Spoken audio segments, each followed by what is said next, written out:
ကိုယ်ပဲလောက်ကောင်းအောင်ကြိုးစားမကောင်းမြင်တတ်တဲ့သူကမကောင်းမြင်နေမှာပဲမကောင်းပြောတတ်တဲ့သူကမကောင်းပြောနေမှာပဲသူတို့ကသူတို့အကျင့်စရိုက်အတိုင်းသူတို့လုပ်နေမှာပါပဲဘယ်သူမကောင်းမြင်ဘယ်သူမကောင်းပြောအကောင်းဆုံးစိတ်ထားနဲ့အကောင်းဆုံးစက်ကြိုးစားပါကံရဲ့အကျိုးကိုယုံပါသူလုပ်တာသူရမှာကိုလုပ်တာကိုရမှာပါကိုလည်းကောင်းအောင်မကြိုးစားကိုနေရာဒေသကိုလည်းတိုးတက်ကြီးပွားအောင်မလုပ်သူတစ်ပါးတိုးတက်ကြီးပွားတာကိုလည်းမုဒိတာမပွားနိုင်ပဲမနာလိုဝန်တိုမှုတွေများပြီးသူများမကောင်းကြောင်းပတ်ပြောနေတဲ့သူတွေသူများမကောင်းကြောင်းထိုင်ပြောနေတတ်တဲ့သူတွေကိုယ်ပတ်ဝန်းကျင်မှာရှိနေတတ်ပါလေအဲဒီလိုလူမျိုးတွေနဲ့တွေ့ရကြုံရဆုံရတဲ့အခါမှာ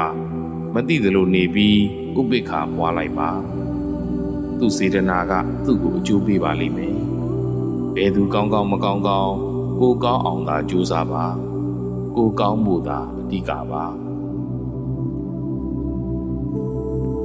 မုန်းစရာရှိရင်ကျေးဇူးတရားနဲ့ဖြေပါ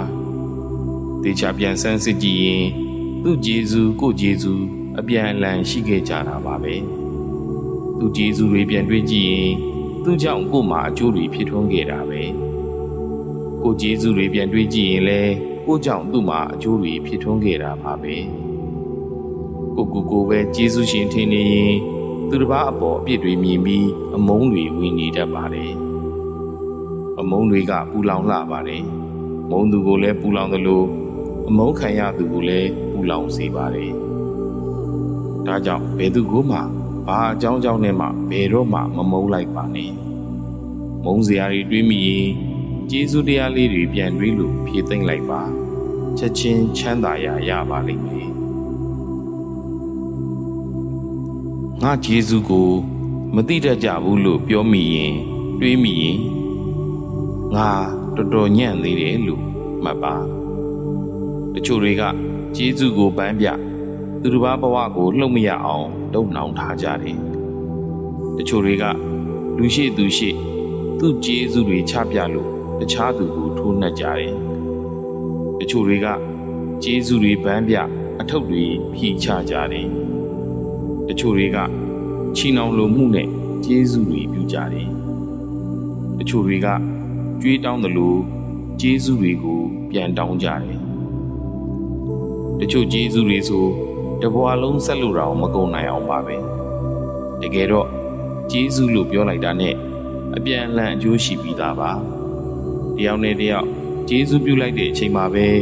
ကျေးဇူးပြုသူနဲ့ကျေးဇူးခံယူသူနှစ်ဦးလုံးမှာအကျိုးရသွားခဲ့တာပါပဲသူကြောင့်ကိုယ်မှာကျေးဇူးတွေပြုခွင့်ရလို့ကုသိုလ်တွေတိုးပွားခဲ့တယ်လို့တစ်ဖက်ကလည်းသူပြုခဲ့တဲ့ကျေးဇူးကြောင့်အစဉ်ပြေခဲ့ရတာပါ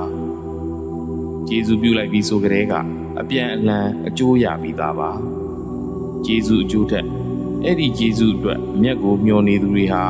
အရာရာကိုကျေးဇူးနဲ့လိုက်လံတုံ့နှောင်နေတတ်ပါတယ်လူမှန်ရင်ကျေးဇူးသိတတ်ဆက်တက်ရပဲဆိုတာကတော့မှန်ပါတယ်ဒါပေမဲ့နေရာတကာကျေးဇူးနဲ့ပဲချီနှောင်ထားလို့မရပါဘူးကိုယ့်ရဲ့မေတ္တာနဲ့ကျေးဇူးပြုခဲ့တာမှန်ရင်သူ့ဘက်ကကျေးဇူးသိတတ်မသိတတ်သူ့ဘက်ကကျေးဇူးဆက်တတ်မဆက်တတ်ညှော်လင့်နေစရာမလိုပါဘူးကျေးဇူးအကျိုးထက်အမျက်ကိုမျှော်ကိုပြီးကျေးဇူးပြုသူတွေအတွက်တော့ကျေးဇူးလို့တော့မသုံးအပ်ပဲရင်းနှီးမြုပ်နှံမှုလို့ပြောရမှာပါကိုတက်နိုင်သမျှကျေးဇူးတွေကိုသိတတ်ပါကိုစွမ်းနိုင်သမျှကျေးဇူးတွေကိုပြန်ဆက်ပါကိုယ်တိုင်လည်းကျေးဇူးတွေရဲ့အတုံနှောင်ကိုမခံသင့်သလိုကိုယ့်ရဲ့ကျေးဇူးတွေနဲ့လည်းသူတစ်ပါးကိုလိုက်တုံနှောင်ထားတာမျိုးမလုပ်ပါနဲ့တကယ်တော့ကျေးဇူးပြုလိုက်ကြတဲ့ကကျေးဇူးအကျိုးကရပြီးသားပါမေတ္တာနဲ့ပြုတဲ့ကျေးဇူးကဘာမှပြန်မျောလင့်စရာမလိုသလိုကျေးဇူးပြုသူရောကျေးဇူးခံယူသူရောပတ်ဝန်းကျင်ပါအေးချမ်းစေပါတယ်သာသနာ့နယ်ဆရာတော်